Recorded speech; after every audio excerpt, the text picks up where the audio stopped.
Halo semuanya, perkenalkan nama saya Hernando Giri Martino. Saya Saifuddin Herlanda Abid. Pada kesempatan kali ini, kami akan memberikan penjelasan mengenai penerapan ajaran tasawuf dalam karya sastra di Indonesia. Sebelum kita masuk ke dalam pembahasan topik utama, mari kita mengenal terlebih dahulu apa itu tasawuf. Tasawuf ialah usaha pendekatan diri kepada Allah Subhanahu wa Ta'ala secara sungguh-sungguh berdasarkan Al-Quran dan hadis, dengan cara menjauhi segala larangannya dan menaati atau melakukan segala perintahnya.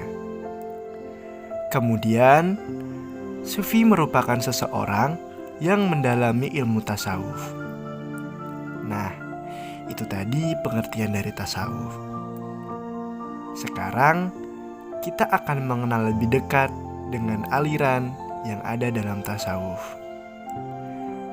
Aliran tasawuf dibagi menjadi dua, yaitu Wahdatul Wujud dan Wahdatul Syuhud. Wahdatul Wujud ialah suatu aliran tasawuf yang memandang bahwa manusia itu berasal dari Tuhan dan dapat bersatu untuk mencapai penghayatan kesatuan dengan Tuhan. Sedangkan Wahdatul Syuhud ialah suatu aliran tasawuf yang masih mempertahankan adanya perbedaan yang esensial antara manusia sebagai makhluk dan Tuhan sebagai pencipta makhluk tersebut. Sesudah mengenal lebih dekat dengan aliran tasawuf, saatnya kita memasuki tataran dari ilmu tasawuf. Yang pertama ada syariat. Syariat merupakan hukum yang mengatur tentang ibadah atau hubungan manusia dengan Tuhan dan juga menyangkut muamalah atau hubungan manusia dengan manusia yang berpedoman pada Al-Quran dan hadis. Kemudian, apabila ada suatu keadaan di mana hukum tersebut tidak dicantumkan secara jelas dalam Al-Quran dan hadis, maka hukumnya ditentukan dengan ijma dan qiyas. Ijma adalah kesepakatan ulama yang berpengetahuan luas dan soleh. Sedangkan qiyas ialah suatu hukum yang diambil dengan menentukan analogi terhadap suatu masalah dengan masalah lain yang serupa. Yang kedua ada tarekat. Tarekat merupakan jalan atau cara untuk mendekatkan diri kepada Tuhan dengan seorang guru atau musik. Musik ini merupakan orang yang memiliki hubungan silsilah penurunan ilmu tarekat dari guru sebelumnya. Yang ketiga ada hakikat. Hakikat merupakan kebenaran mutlak yang bersifat metafisis dan fisis, baik secara lahiriah atau batiniah. Maksudnya, wujud nyata dari kebesaran Tuhan tanpa mengesampingkan ilmu pengetahuan dan juga teknologi. Nah, selanjutnya ada makrifat. Makrifat merupakan wujud pengenalan tentang kemahabesaran Tuhan dan penghayatan batin melalui kesungguhan dan peribadatan. Orang yang memiliki ilmu makrifat dapat mengetahui rahasia kegoiban. Dalam hal ini, ilmu makrifat dibedakan menjadi dua, yaitu ilmu adna dan ilmu laduni. Ilmu adna merupakan ilmu pengetahuan yang diperoleh dengan belajar. Sedangkan ilmu laduni merupakan ilmu tentang rahasia ketuhanan yang diperoleh karena karunia Allah Subhanahu wa Ta'ala semata. Nah, sampai sini udah paham semua kan mengenai apa itu tasawuf, ajarannya, beserta tatarannya. Barulah sekarang kita masuk ke dalam contoh-contoh penerapan tasawuf di dalam karya sastra yang ada di Indonesia.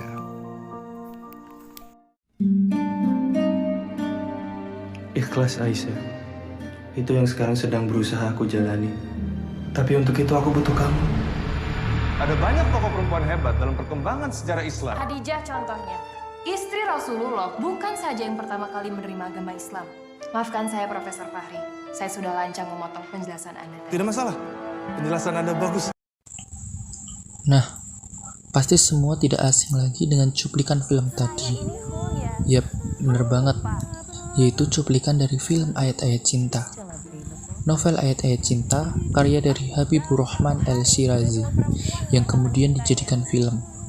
Dan film tersebut kemudian mampu mewakili kehidupan masyarakat saat ini, di mana nilai keagamaan tidak lagi sebagai rambu-rambu dalam kehidupan. Padahal, nilai keagamaan sebagai media dalam perbaikan akhlakul karimah. Film ini mengajarkan pembacanya mengenai keagamaan yang dapat diambil dari nilai tasawuf yang terkandung di dalamnya. Tasawuf yang diajarkan dalam film ini masuk ke dalam tasawuf akhlaki yang berorientasi mendekatkan diri kepada Allah Subhanahu wa Ta'ala dengan meninggalkan budi pekerti yang buruk dan tercela. Kemudian masuklah kepada budi pekerti yang terpuji atau akhlakul karimah yang berlandaskan Al-Quran dan As-Sunnah. Tolong doakan istri saya.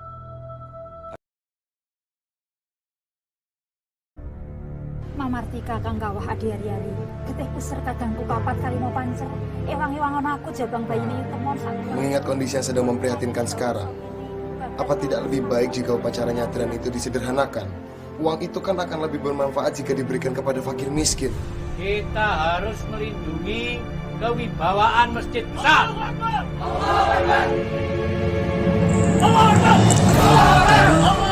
Merupakan cuplikan film Sang Pencerah. Film yang disutradari oleh Hanung Bramantyo ini menceritakan perjalanan kehidupan Kiai Haji Ahmad Dahlan dalam membela kebenaran yang pada saat itu Islam terpengaruh oleh ajaran dari Syekh Siti Jenar yang meletakkan raja sebagai perwujudan Tuhan. Masyarakat meyakini tita raja adalah sabda Tuhan dalam syariat Islam yang bergeser ke arah tahayul dan mistik. Begitu beratnya perjalanan Kiai Haji Ahmad Dahlan dalam membenarkan ajaran Islam, sehingga beliau sempat dikatakan kafir. Namun, seiring berjalannya waktu, masyarakat Kauman mulai sadar bahwa apa yang dilakukan oleh Kiai Haji Ahmad Dahlan ada benarnya juga.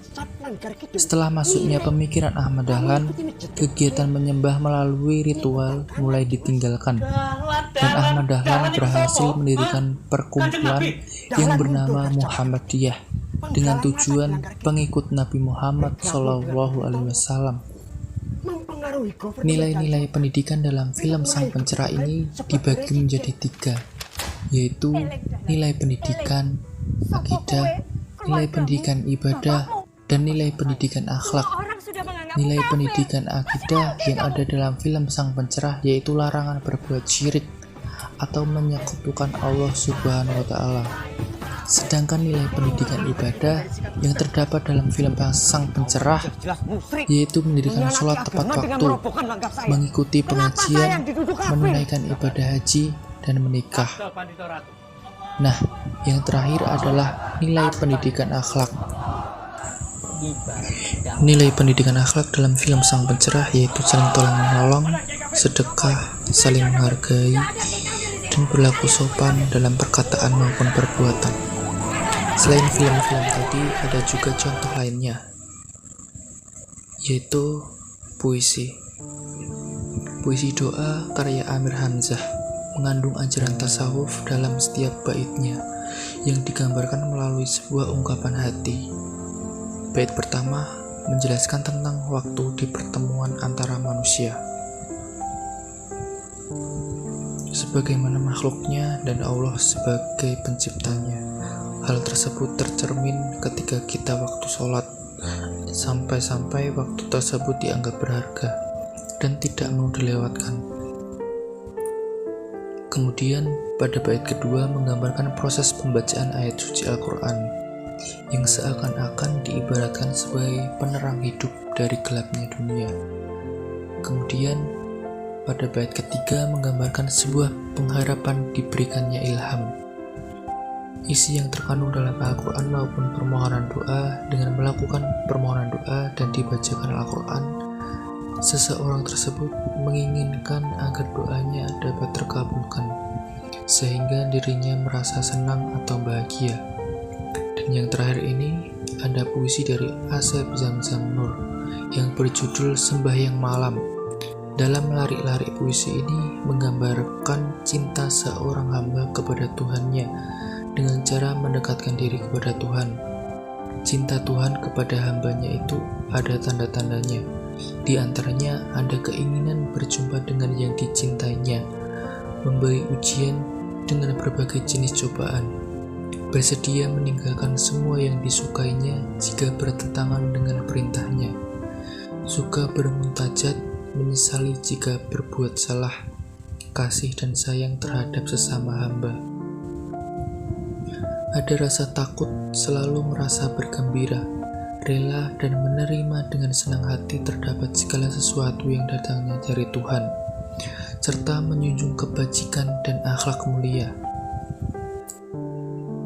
Nah, setelah melihat penjelasan tadi, dapat disimpulkan bahwa tasawuf merupakan bentuk usaha pendekatan diri kepada Tuhannya berdasarkan Al-Quran dan hadis.